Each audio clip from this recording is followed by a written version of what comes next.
They say love is blind. I believed that for 11 years. 11 years of building a life together. A house. A business. 2 cars in the driveway. Date nights every Friday. Anniversary trips every year. I was that guy. The one who remembered every birthday, every favorite restaurant, every small detail she mentioned in passing. I thought I had the perfect marriage. I was wrong.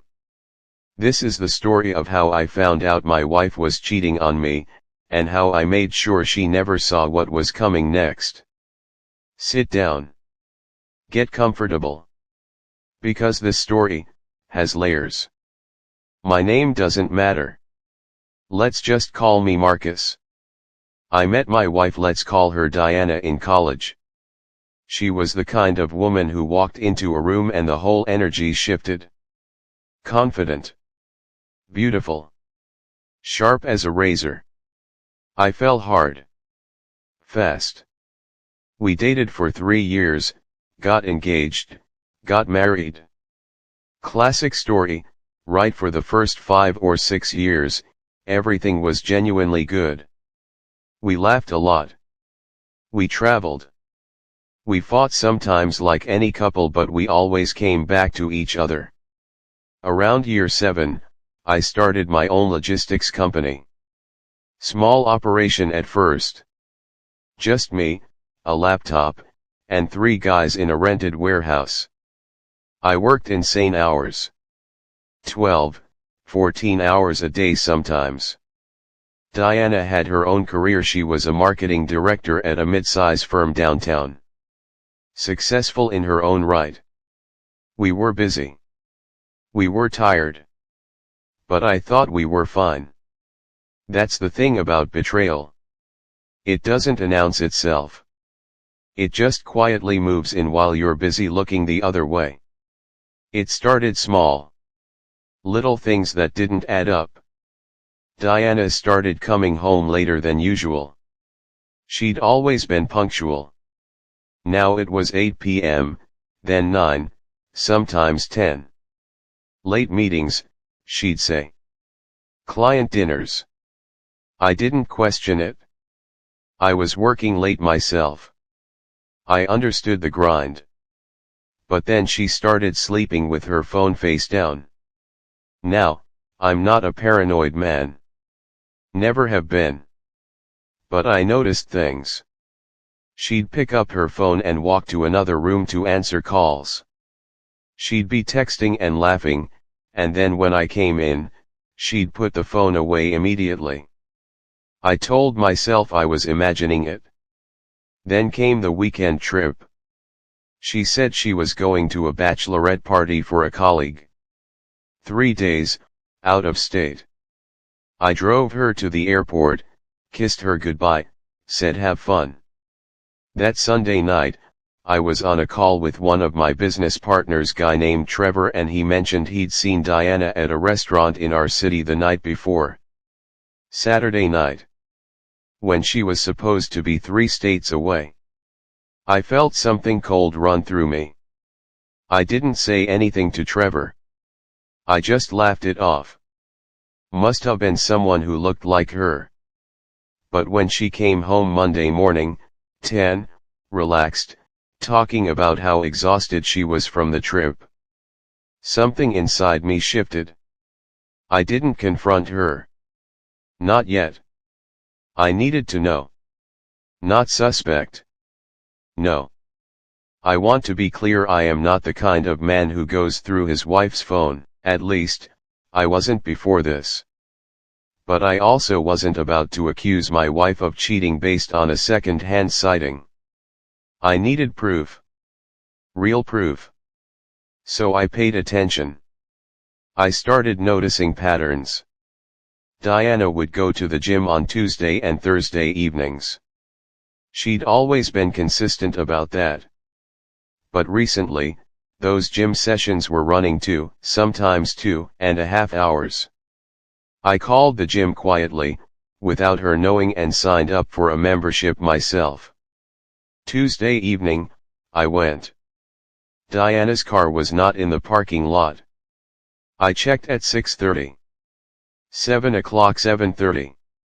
Her car showed up at 8:15 and she was on the phone, laughing, as she walked in. I watched from my car. She was in there for 20 minutes. Changed, showered, and drove home. At this point, my stomach was in knots. But I still wanted to be rational. I hired a private investigator. Yes. A private investigator. I know how that sounds. But I needed the truth, and I needed it documented. Not just for me, for what came after. The PI, a former cop, discreet, professional, took 4 weeks. 4 weeks of surveillance, photographs, and records. When he sat across from me in his office and slid that manila envelope across the desk, I already knew what was inside. I opened it anyway. There he was. A man I actually knew. My wife's co-worker. They'd worked together for almost 2 years. I'd met him at her company Christmas party.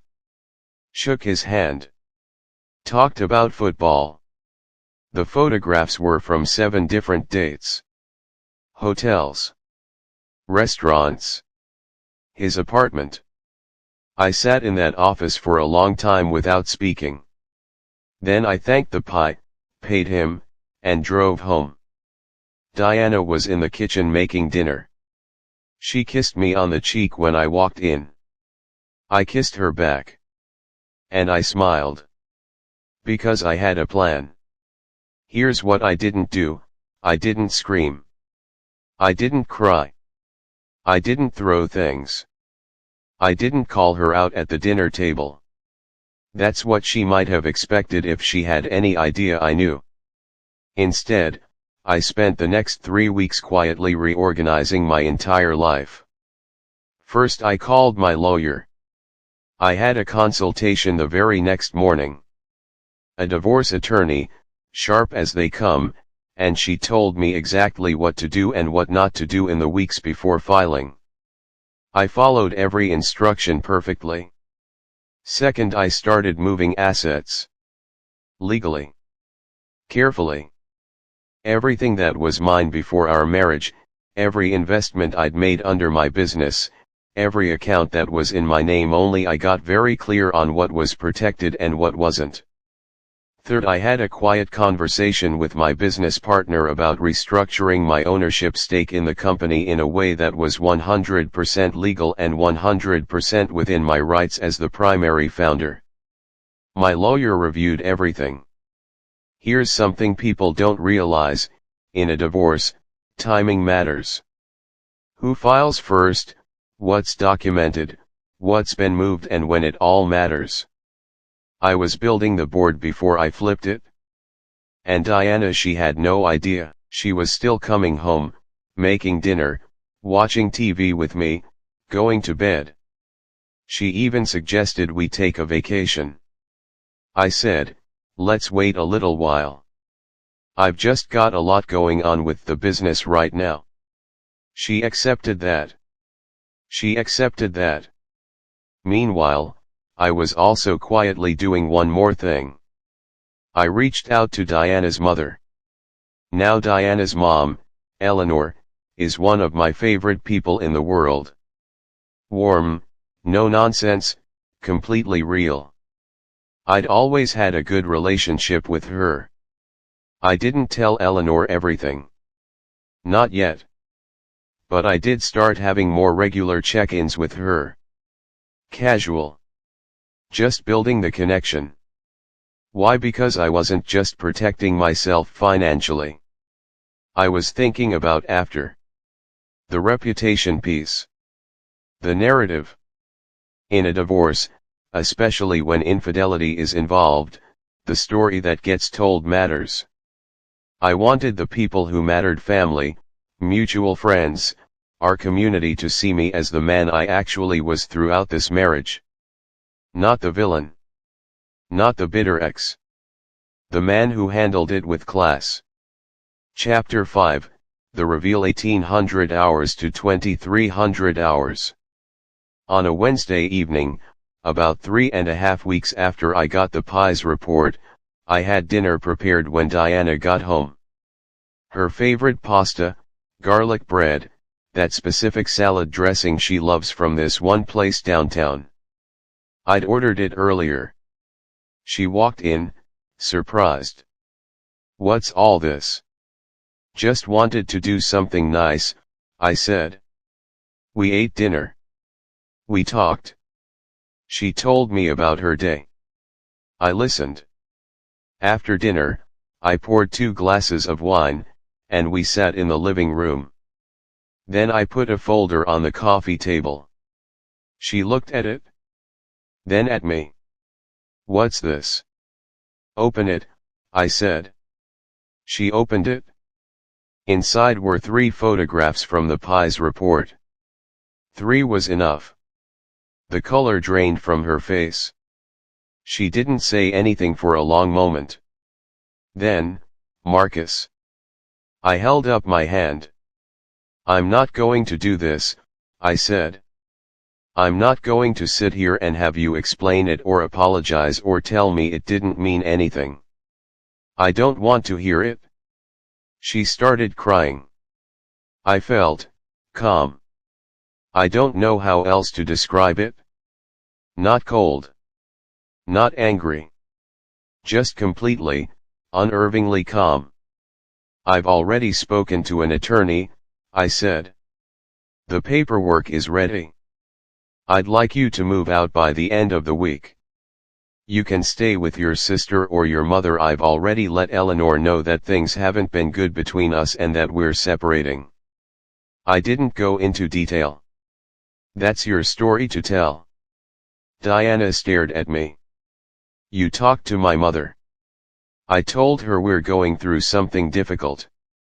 She said she loves us both and hopes we figure it out." I said we would. I paused. "We will. Just separately." "Marcus, please. Can we just talk? We can talk through our attorneys." I stood up. "I'll sleep in the guest room tonight. Tomorrow I'd appreciate it if you started making arrangements." And then I walked out of the room. She was gone by Friday. People ask me what the last laugh was. Let me tell you. It wasn't about revenge in the petty sense. It wasn't about making her suffer. The last laugh was living well. Here's what happened in the months that followed. The divorce was finalized in about 8 months.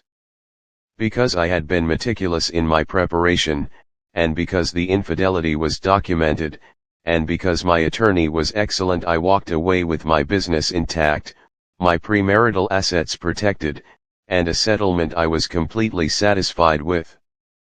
Diana fought some of it. Of course she did. But the documentation didn't lie, and neither did the timeline. The guy she'd been seeing, he left his own wife for her. They lasted about 5 months before he went back. I heard that from a mutual friend. I said nothing. I simply nodded. Meanwhile, I had put that energy I'd been spending on a broken marriage into my business. Within 14 months of the divorce being final, my company had doubled in revenue. I hired 12 new employees. I signed 2 major contracts I'd been too distracted to pursue before. I moved into a new place, not a sad bee.